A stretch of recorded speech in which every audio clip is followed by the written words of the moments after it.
will run as the top choice.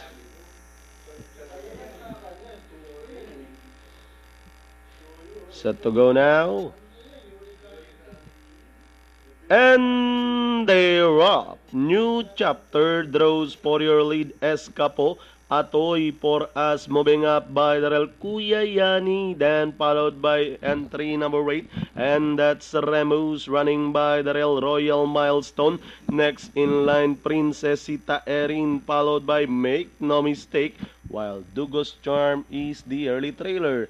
About to pass the half-mile pole, we have played the music, now takes command. New chapter, shuffle back in second, racing in third, Ori outside 8A Escapo. Then moving up is the stablemate, and that's Remus running by the rail Kuya Yani as they round at the 600, and now working to the final 450. Now they are all after 8A Escapo, now leading the field. New chapter is by the rail. Play the music, shuffle back in third, moving up Remus. Then comes Kuya Yani, Princesita Erina, and down the stretch they come. Escapo leading the field, running by the real New chapter.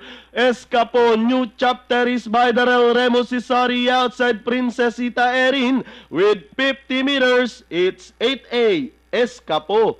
New chapter Remus, then comes Princesita Erin.